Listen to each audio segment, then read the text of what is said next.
Hi everyone.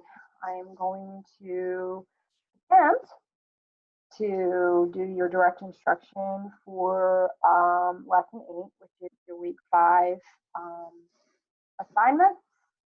So, with no further ado, um, I would like to share the screen so that we can start that. Okay. So you guys are all going to go into Amplify by now. You know exactly how to get there. If you have forgotten which unit we're on 7B, character and conflict, and we're going to go a raisin in the sun. Okay. We have done and skipped around a couple of things, but we are now on what you always excuse me for on lesson 8. Okay. And your assignment starts with explain Walter's actions, which is tab 2. Okay. Um, the directions tell you highlight lines from the text that show what Walter is doing. What do you notice happening between Walter and Benita? And what do you think is going through Walter's mind in this moment? Okay. The scene that I am going to read to you, pay attention to what Walter and Benita and what is happening between them. This is scene 1, excerpt from Act 2, scene 1. Okay. It's later the same day. Ruth is ironing again. She has the radio going, and presently Benita's bedroom door opens and Ruth's mouth falls, and she puts it down the iron in fascination. What have you got on tonight? She says. Benita emerges grandly from the doorway so that we can see her thoroughly robed in the costume Asagayi brought her. You are looking at what a well-dressed Nigerian woman wears. She parades for Ruth, her hair completely hidden by the headdress. She is coquettishly fanning herself with an ornate oriental fan, mistakenly more like a butterfly than any Nigerian ever was. Isn't it beautiful? She promenades to the radio and with an arrogant flourish turns off the good loud blues that is playing. Enough of this assimilationist junk. Ruth follows her with her eyes as she goes to the phonograph and puts on a record, and turns and waits ceremoniously for the music to come up. Then with a shout, "O como gosaye!" Ruth jumps. Ruth jumps. The music comes up, a lovely Nigerian melody. Benita listens enraptured, her eyes far away. Back to the past, she begins to dance, and Ruth is dumbfounded. What kind of dance is that? A folk dance? What kind of folks do that, honey? It's from Nigeria. It's a dance of welcome. Who are you welcoming? The men back to the village. Where they been? How should I know? Out hunting or something. Anyway, they're coming back now. Well, I guess that's good. Benita with the record, singing Alandi, Alandi, Alande, Alanya, Japu, Ajipua, Anguso, Ayayay, Ayayay, Alandi. Walter comes in during this performance. He has obviously been drinking and he leans against the door heavily and watches his sister at first with distaste. Then his eyes look off, back to the past as well, as he lifts both his fists to the roof, screaming, "Yeah, and Ethiopia stretch forth her hands again." Ruth dryly looking at him, "Yes, and Africa sure is claiming her own tonight." She gives them both up and starts ironing again. Walter, all in a drunken, dramatic shout, "Shut up! I'm digging them drums. Them drums move me." He makes his weaving way to his wife's face and leans in close to her. "In my heart of hearts," he thumps his chest, "I am much a warrior." Ruth, without even looking up, "In your heart of hearts, you are much a drunkard." Walter coming away from her and starting to wander around the room, shouting, "Me and Jomo!" intently in his sister's face. She had stopped dancing to watch him in this unknown mood. "That's my man, Kenyatta!" Shouting and thumping his chest. "Flaming spear! Hot damn!" He's suddenly in possession of an imaginary spear and actively spearing enemies all over the room. "Oh, como go I say aye!" Benita, to encourage Walter, thoroughly caught up with this side of him. "Oh, como go saye! Flaming spear! The lion is waking! Omo Owimo way!" She pulls his shirt open and leaps up on the table and gestures with his spear. Oh, him away! On the table, Walter, very far gone, his eyes pure glass sheets, he sees what we cannot, that he is a leader of his people, a great chief, a descendant of Shaka, and that the hour to march has come. Listen, my black brothers! O como gosaye! Do you hear the waters rushing against the shores of the coastland? O como gosaye! Do you hear the squeaking of the cocks in yonder hills, beyond where the chiefs meet in council for the coming of the mighty war? O como gosaye! And now the lighting shifts subtly to suggest the world of Walter's imagination, and the mood shifts from pure comedy. It is the inner Walter speaking. The Southside chauffeur has assumed an unexpected majesty. Do you hear the beating of the wings of the birds flying low over the mountains and low places of our lands? Benita. O como gosaye! Do you hear the singing of the women singing the war songs of our fathers to the babies in the great houses, singing in a sweet war song? The doorbell rings. Oh, do you hear, my black brothers? Benita completely gone. We hear you, flaming spear. Bruce shuts off the phonograph and opens the door. George Murchison enters. Telling us to prepare for the greatness of the time, Walter says. Then he's back to normal. He turns and sees George. Black brother! He extends his hand for a fraternal clasp. George says, Black brother, hell! Ruth, having had enough, embarrassed by her family. Benita, you got company. What's the matter with you? Walter Lee Younger, get down off that table and stop acting like a fool. Walter comes down off the table suddenly and makes a quick exit to the bathroom. Ruth says, he's had a little to drink. I don't know what her excuse is. So you're going to highlight the lines from the text that show what Walter is doing, okay? It could be something like,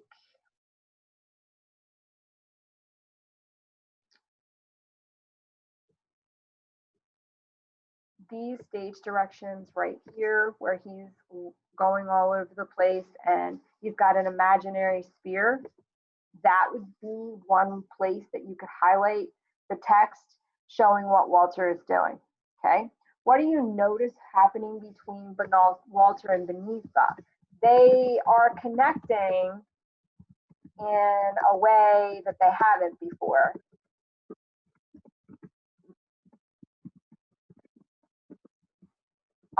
They seem to understand each other when this happens. Okay, what do you think is going through Walter's mind during this moment? I think he imagines that he is the leader, which makes him feel important, which is exactly what he wants every single time that we talk about what Walter wants. Okay, go to card 2. Today, Walter is acting very differently than in Act 1. In Act 1, Walter said all of the quotes below. Choose the quote from Act 1 that you think best contrasts with how he's acting today. So know that Walter is a little bit tipsy from too much alcohol. However, he's acting in a way inside of his head that he imagines him being a leader, and he's eloquent and he's got majesty. And it's kind of amazing to see that he has that within him, okay?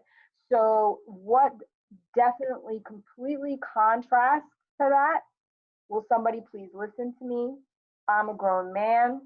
I want so many things that they are driving me crazy. No, it wasn't always money. We just didn't know about it. So does he feel like he's listened to? Does he feel like he is now grown? Does he feel that, what would be in direct contrast to him feeling so important, him feeling like he's being listened to? So which one, A, B, C, or D? I think that it probably would be A. Know that it's A. because right now he feels he's in his head that he's being listened to, that everybody's following him, that he's the leader. Whereas in Act One, he didn't feel like anybody was listening to him at all. Okay, so now we're going to go and your next direction, we have to watch a YouTube video that's actually about assimilation. We talked about assimilation a little bit in the last lesson about Beneatha not wanting to assimilate, which means take on all the cultures of where they live. For instance, in reference to Beneatha, she is an African American woman who wants to be in touch with her cultural past from Africa, wherever she came from in Africa, and she wants to continue that and be true to that past rather than assimilate into the American culture. What's funny about Beneatha is that she says that that's what she wants, but she also wants to go along with the feminist approach in the United States at that point, where she wants equal rights and she wants to be able to make her own decision and she wants to be able to be a doctor or whatever she wants to be. So it's like a warring situation with her. But what we're going to look at right now is what cultural assimilation is.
Okay, so what I want to do, and you can go to this YouTube site, which is going to be on your list of your assignment. It's actually there so that you can look at it if you would like to finish that. So basically, assimilation is taking on parts of the culture that you're wherever you are, whether it be a country or even a state. Sometimes they have different um, um, customs and the way in things that they do that are different. So you heard a couple of opinions about whether you should assimilate or not. Um, some say that you should, some say that, not necessarily that you shouldn't, but that you should bring your culture with you and don't forget about your heritage. There are a lot of different scenarios there. Beneatha definitely is a very strong person, character that really wants to be connected to her culture and know more about it. But I think that she also wants to assimilate in that she wants to be a woman that makes her own mind up and is able to make her own decisions and do whatever she wants. So, with that being said, we're going to go to activity card 3, discuss Benita on assimilation. What does Benita think of assimilation? Right on the surface, she thinks it's a bad thing. Okay, she wants to tell you, she wants to portray that you should not be in assimilationist at all. Okay, and I think that comes from um, the issue of the heritage in general, where her ancestors were brought over and made to be slaves and suppressed and treated so horribly that they were not allowed to even know where what their culture was, or even bring it with them from the onset. I think it's an anger that she rightfully has, that she's been robbed of that, and now she has to research it to even understand it because it hasn't been brought along with the generations. Okay, so I think that that's one of the reasons why she's so adamant about it. What does Benita think assimilation is? Okay, so what she thinks it is to not know about where you came from, to understand more about the place in Africa that she is from. She thinks that assimilation means that you give that up. Okay, she thinks assimilation is giving up all of her cultural heritage to become more white, basically. I mean, for want of a better way of saying it, that's really what this is about. It's trying to assimilate into a white culture that really doesn't accept her at that point, because this is the 1950s, and things were not the same. They were not equal at all. So we're going to hand that in. That's tab 3. And then we're going to go to tab 4, and we're going to do all the cards there. Okay, if I can get to it. All right, so for tab 4, highlight one place where you see a change in the way that Walter's acting towards George, and what do you think causes this? I'm going to read this scene.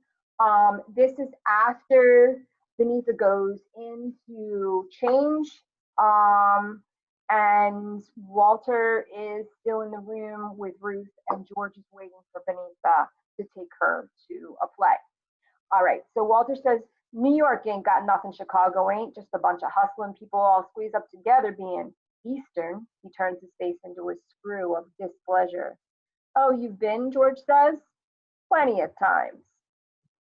Ruth is shocked at the lie. Walter Lee Younger. Walter staring at her. Plenty. What we got to drink in this house? Why don't you offer this man some refreshment? To George. They don't know how to entertain people in this house, man. George says, thank you. I don't really care for anything. Walter feeling his head, sobriety coming. Where's Mama? Ruth says she ain't come back yet. Walter looking at George over from head to toe, scrutinizing his carefully casual tweed sports jacket over cashmere V-neck sweater over soft eyelet shirt and tie, and soft slacks finished off with white buckskin shoes. Why all you college boys wear them faggoty looking white shoes? Walter Lee, Ruth said. George ignores them. Walter says to Ruth, well, they look crazy as hell, white shoes, cold as it is. Ruth is crushed. You have to excuse him, Walter. No, we don't. Excuse me for what? What are you always excusing me for? I'll excuse myself when I need to be excused. They look as funny as them black knee socks Benita wears out here all the time. Ruth says it's the college style, Walter. Style, hell. She looks like she got burnt legs or something. Oh, Walter. Walter is an irritable mimic. Oh, Walter, to George. How's your old man making out? I understand y'all gonna buy that big hotel on the drive. Finds the beer in the refrigerator and wanders over to George, sipping and wiping his lips with the back of his hand, straddling a chair backwards to talk to the other man. Sure move. Your old man's all right. Tapping his head and half winking for emphasis. I mean, he knows how to operate. I mean, he thinks big, you know what I mean? I mean, for a homie, you know. But I think he's kind of running out of ideas. I'd like to talk to him. Listen, man, I got some plans that could turn this city upside down. I mean, think like he does. Big. Invest big, gamble big, hell, lose big if you have to, you know what I mean? It's hard to find a man on this whole south side who understands my kind of thinking, you dig? He looks at George again, drinks his beer, squints his eyes, and leans in close confidential. Me and you ought to sit down and talk sometime.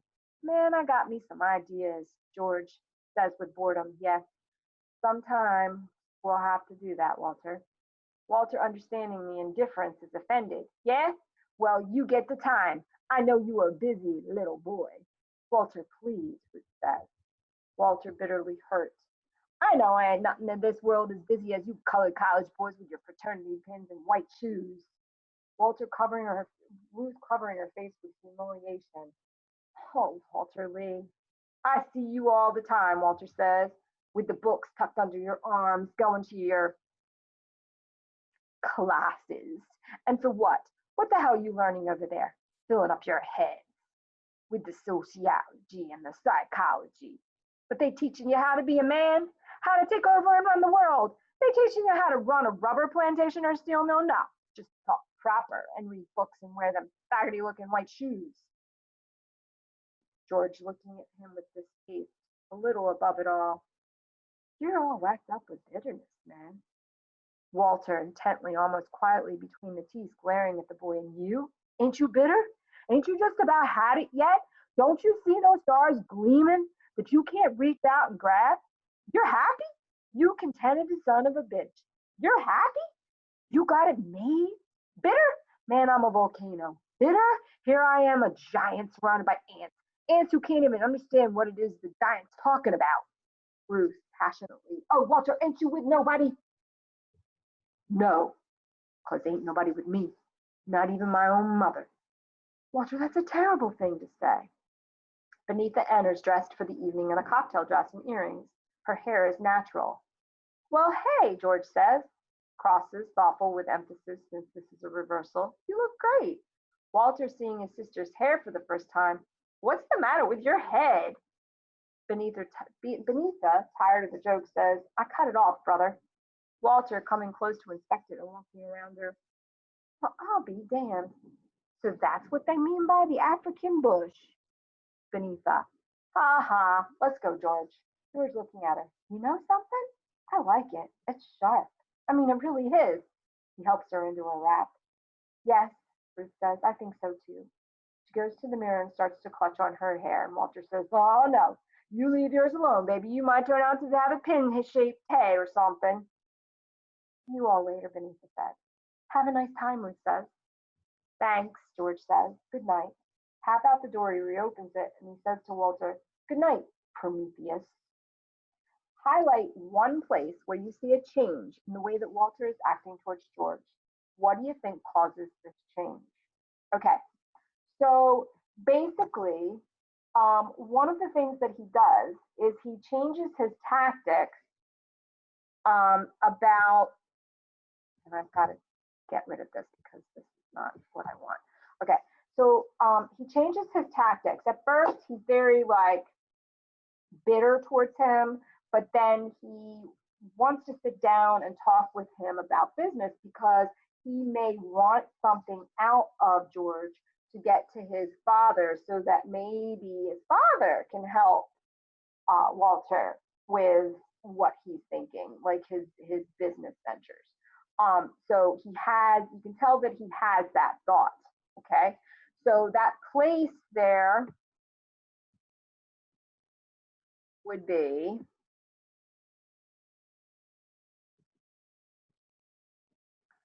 up where, just give me a minute, here, how's your old man doing? That's where you would highlight that. That's where he has a little bit of a change in his attitude towards George. And what causes the change is that he wants George to talk with him about his business ideas and maybe get his family to help Walter get into a business. So basically, that's the reason why he wants something out of George. Why do you think Walter, what do you think Walter wants from George? Okay. He wants George to be frustrated about the plight of the black man. He wants him to stop learning to be civilized and start learning to be smart, getting ahead and becoming powerful. Okay. So we've got that. That's card one. Card two says, in two parts of this scene, Walter's imagination leads him to take on two different roles. What does he imagine he is with Benita, and how does that leave him feeling?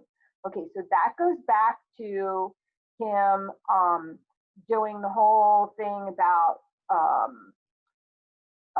dancing with Benita and imagining that he is the leader of his tribe or his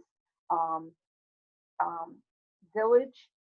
So so why? Who does he imagine he is? He imagines that he's the leader of his people, and he's a great chief, a descendant of Shaka, and it leaves him feeling powerful and important.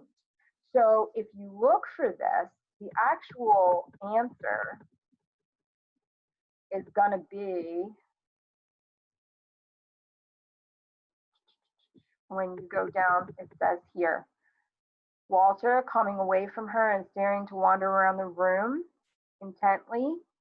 Okay, so he's thinking and he imagines that he is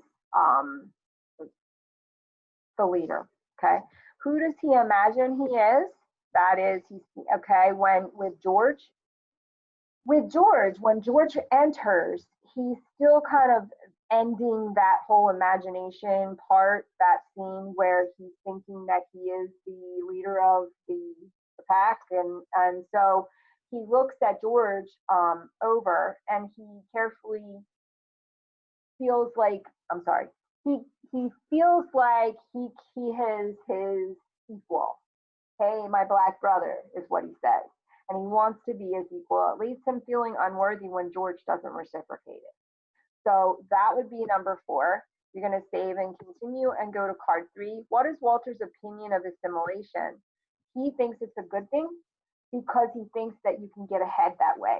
So the more that you assimilate, the more that you can get ahead, the more that you can make headway in your own life and be happy and have money and power and whatnot.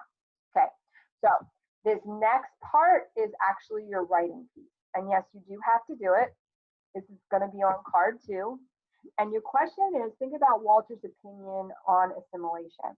Okay, who would Walter want to fill in? Who would Walter want to fit in with, and why?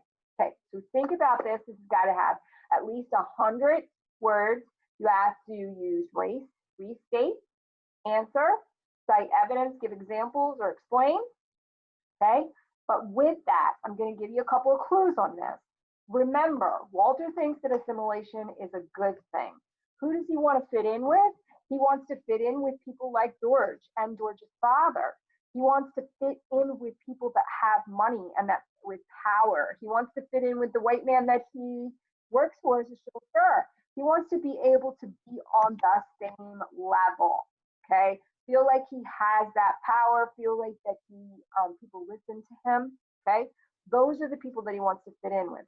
So you need to answer that question using race. Once you do, you hand it in. We're going to skip tab 6 because you do not need to share it with the class, obviously. On tab 7, it is a poll.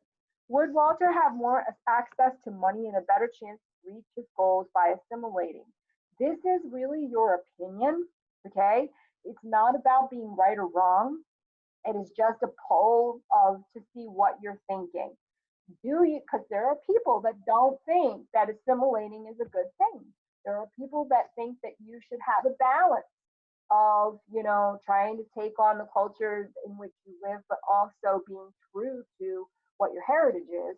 And then there are people that think that you should give the whole thing up and just assimilate into the culture that is there. I believe that the United States is a little bit different, even though that there is a lot of bigotry, there's a lot of racism, there's a lot of isms. It has in the past been that melting pot where there's a lot of different cultures and backgrounds that have been kind of thrown in and mixed up. And so that would be something that's different than a lot of other countries. So like, would Walter have more access to money and a better chance to reach his goals if he assimilated? So you just need to answer that yes or no. Here's your exit ticket, and that is tab 8. In your exit ticket, you need to drag each explanation to match Walter's quote. The first quote is, "I'm digging them drums. Them drums move me. In my heart of hearts," he thumps his chest, "I am a warrior." So letter C basically matches that quote. Walter sees himself as powerful and strong. He imagines that he can fight enemies or obstacles and be victorious. The second one is, "Do you hear the singing of the women, singing the war songs of our fathers to the babies in the great houses, singing the sweet songs? Oh, do you hear my oh, do you hear my black brothers?" So the best one to go with that is letter B. Walter sees himself as a leader of his peers. He imagines that he can inspire other men like him to do something great with their lives, sort of like he tries to do with George, but in the kind of the wrong way. Third one is, "Listen, man, I got some plans that could turn this city upside down. I mean, think like he does. Big, invest, big. Invest big, gamble big, hell, lose big if you have to. You know what I mean? It's hard to find a man on this whole South Side who understands my kind of thinking. You dig?" So D, Walter sees himself as a natural businessman who isn't afraid to take risks. He imagines that he could make big deals happen if he just got the opportunity. And last one, bitter? Man, I'm a volcano. Bitter? Here I am, a giant surrounded by ants who can't even understand what it is the giant's talking about. And that would be letter A. Walter sees himself as someone who is overflowing with emotions and ideas. He believes that his biggest obstacles are the people around him who don't understand or support him. And that is kind of what the reasoning is behind his conflict with Bruce and his conflict with Benita and his conflict with his mother. He doesn't feel like anybody understands what his vision is. He thinks his vision is perfect, and he can't see why anybody wouldn't support him. Okay, so now we're going to go to the solo. We're almost done here. We're going to read the passage. I'm not like really sure how long this passage is.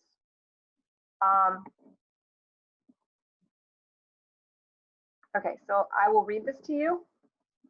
This is after George leaves, okay? This is the where he's going to ask who Prometheus is. If you go back and you look at the blue highlighted section when we read that, Prometheus is the person that goes and steals fire from the gods to bring it down to Earth and share it with the people, okay? So Walter comes out with, "Who is Prometheus?" Ruth, "I don't know, don't worry about it." Walter, in fury, pointing after George, "See there? They get to a point where they can't insult you man to man. They gotta talk about something nobody never heard of."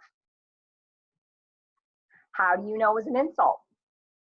To humor him, she says, "Maybe Prometheus is a nice fellow." Walter, "Prometheus, I bet there ain't even no such thing. I bet that simple-minded cloud." Walter.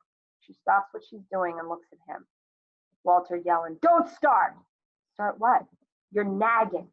Where was I? Who was I with? How much money did I spend?" Ruth says, "Walter Lee, Why don't we just try to talk about it? Walter's not listening. I've been out talking with people who understand me, people who care about the things I got on my mind. I guess that means people like Willie Harris. Yes, people like Willie Harris. Ruth, with a sudden flash of impatience. Why didn't y'all just hurry up and go into the banking business and stop talking about it? Why? You want to know why? Because we all tied up in a race of people that don't know how to do nothing but moan, pray, and have babies. The line is too bitter even for him, and he looks at her and sits down. Oh, Walter. Honey, why can't you stop fighting me? Walter, who's fighting you? Who even cares about you? This line begins the retardation of his mood. Now, very, very understanding, retardation is a slowing down here. It does not mean what you think that it means. It's got that bad connotation, but back in the 1950s, it was actually used as a word that meant to slow down. Ruth says, well, she waits a long time and then with resignation starts to put away her things. I guess I might as well go on to bed. I don't know where we lost it, but we have. I'm sorry about this new baby, Walter. I guess maybe I better go on and do what I started. I guess I just didn't realize how bad things was with us. I guess I just didn't realize. She starts out to the bedroom and stops. You want some hot milk? Hot milk? Yeah, hot milk. Why hot milk? Because after all that liquor you come home with, you ought to have something hot in your stomach. I don't want no milk. You want some coffee? No, I don't want no coffee. I don't want nothing hot to drink. Why are you always trying to give me something to eat? She stands and looks at him helplessly. What else can I give you, Walter? You younger? She stands and looks at him and presently turns to go. He lifts his head and watches her going away from him in a new mood, which began to emerge when he asked her, who cares about you? It's been rough, ain't it, baby? She hears and stops, but does not turn, and he continues to her back. I guess between two people there ain't never as much understood as folks generally thinks there is. I mean, like between you and me. She turns to face him. How we get to the place where we're scared to talk softness to each other. He waits, thinking hard himself. Why do you think it got to be like that? He's thoughtful, almost as a child. Ruth, was it gets into people ought to be close? I don't know, honey. I think about it a lot. On account of you and me, you mean? The way things are with us? The way something done come between us? There ain't so much between us, Walter. Not when you come to me and try to talk to me, try to be with me a little even. Walter. Sometimes, I don't even know how to try. Walter? Yes. Coming to him gently and with misgiving, but coming to him. Honey, life don't have to be like this. I mean, sometimes people can do things so that things are better. You remember how we used to talk when Travis was born about the way we were going to live, the kind of house? Stroking his head. Well, it's all starting to slip away from us. He turns her to him, and they look at each other and kiss, tenderly and hungrily. The door opens and Mama enters, and Walter breaks away and jumps up. Okay, so there that is. And now on to card 3. What does Walter think George is implying when he calls him Prometheus? Walter thinks that he's not as smart as George. That's what George is saying. Card 4. What topic does Walter mention a line that the stage directions describe as too bitter even for him? Ruth's pregnancy. Because he says all we can do is make babies. Why does Ruth offer him hot milk? She thinks he needs something hot in his stomach. Card 6. Walter tells Ruth that the reason he doesn't try to be with her is that he doesn't know how to try. I mean, he's gotten to the point where sometimes in relationships, people get to that point where they don't remember how to even try. There's a lot of ego, there's a lot of feelings, there's a lot of things that come in between, and they can't get rid of all of that in order to see past it and be able to do what they used to do. And part 7. Now, this is where you're going to use race, but it is a shorter answer than your actual writing. Okay, on tab 5, you would answer how does Walter's mood change from the beginning of the passage to the end. To the beginning, he's still angry. He, yells at Ruth. He feels like there's nothing, who wants you, blah blah blah. And then by the end, he's questioning about, what went wrong, and he really, almost insinuates that he wants to see past it, but yet he doesn't know how to try. The whole mood changes. So you would restate Walter's mood goes from being angry to being almost um, sad, and then explain that whole scenario. What happens at the beginning? Who is he mad at? What's he mad about? All the way to the end where he's kind of sad about trying to figure out, and then wanting to actually to figure out how to go back to loving Ruth and Ruth loving him, and being good to each other. Okay, so that would be it. Hand that in, and that is your lesson for this week. Um, if there are any questions, like I said, you can hit me up on Remind. Every week I remind you that, or Schoology. You can also email me. You can also call me. There are many, many different ways. I am in the midst of calling people who have kind of fallen off the mark as to where they are with their work, just checking in. Um, Please reach out to me if there are any issues that you need from me that I can help with. I am ready, willing, and able to help. And I hope this this video finds you all well. Stay the course. Know that things are going to go back to normal at some point, although we don't know exactly when. But everything's going to be fine. Everything's going to be good. And before you know it, we'll be back in school and doing the things that we always do. So until then, love and light. Okay. I will talk to you soon.